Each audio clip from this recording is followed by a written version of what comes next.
أعوذ بالله من الشيطان الرجيم بسم الله الرحمن الرحیم۔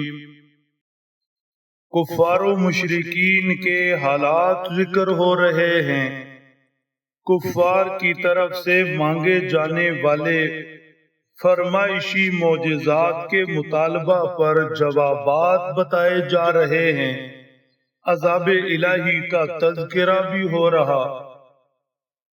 آج تلاوت کی گئی آیت شریفہ میں فرمایا جا رہا ہے، ایسے لوگ جو خوف خدا سے عاری ہیں، آپ ان کی پرواہ نہ کریں، ان سے صرف نظر کریں، نگاہیں پھیر لیں، اپنی توجہات ان لوگوں کو دیں جو خوف خدا رکھتے ہیں۔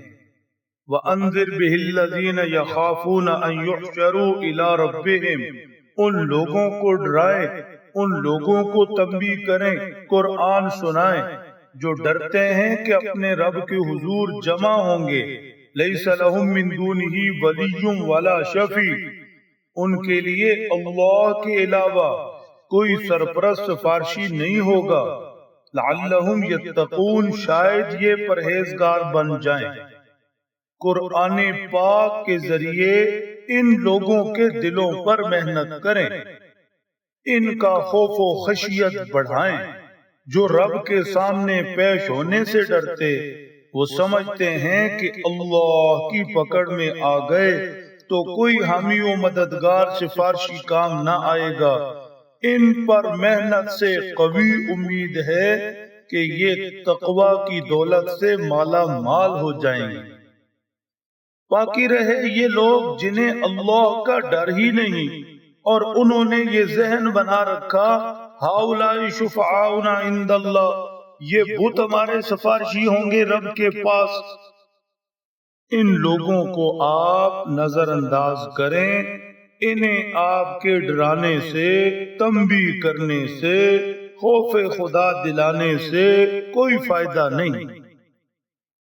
معاملہ یہ ہے کہ مشرکین غرور میں مبتلا تھے۔ ان کا کہنا تھا ہم مال و جاہ والے ہیں، اور آپ کے سامنے اکثر و بیشتر غرباء و مساکین بیٹھے ہوتے ہیں، غلام اور بندیاں ہوتی ہیں، بھوک سے گلیوں میں گر جانے والے، بے ہوش ہونے والے بیٹھے ہوتے ہیں۔ اگر آپ کا دین الیاذ باللہ اللہ کا دین ہوتا تو اس کے لیے ایسے لوگ چنے جاتے۔ کبھی یہ بھی مطالبہ کرتے تھے کہ آپ ان لوگوں کو اپنی محفل سے الگ کر دیں تو ہم آپ کی بات سنیں۔ اس بنیاد پر حضرت صلی اللہ تعالی علیہ وسلم کو نصیحت کی جا رہی ہے۔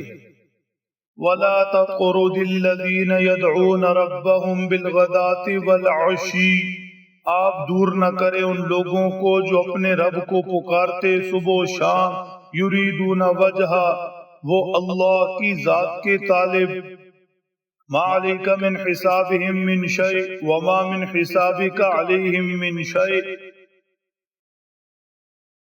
اچھی طرح سمجھ لیں، آپ ان لوگوں کو قریب کرنے کے لیے اپنے قریب لوگوں کو خود سے دور مت کریں۔ یہ صحابہ کرام رضی اللہ عنہم اگرچہ مال و جا نہیں رکھتے، مگر صبح و شام رب کو یاد کرتے ہیں، اللہ کو پکارتے ہیں، حق تعالی کی ذات کے طالب ہیں۔ کیا یہ نعمت دولت سے کم ہے؟ اور وہ کفار جو آپ پر ایمان نہیں لاتے، اگر یہ ایسے ہی دنیا سے رخصت ہو جائیں، ایمان نہ لائیں، تو آپ پر کوئی مواخذہ نہیں۔ ما علیک من حساب من شیء وما من حسابک علیہم من شیء، آپ پر کوئی مواخذہ نہیں۔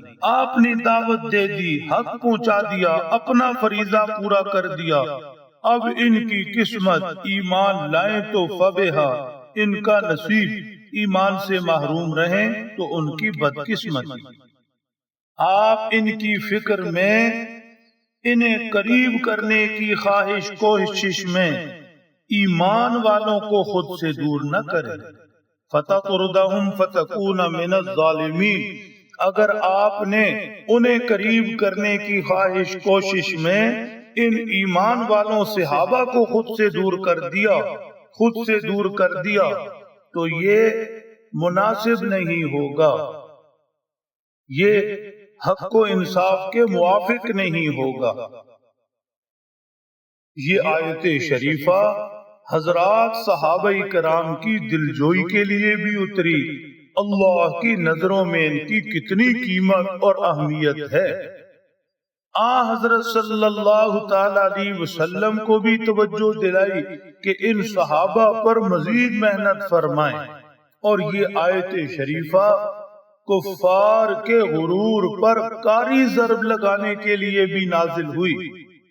ان کی ہرگز پرواہ نہ کریں، ان پیسے مال والوں کو ہرگز اہمیت نہ دیں، مال ملک سب اللہ کا ہے۔ بندے کی کوئی خوبی رب کو پسند آنے والی ہے تو وہ بندے کا رب تعالی سے ڈرنا ہے، تقوی کی دولت سے مالا مال ہونا ہے۔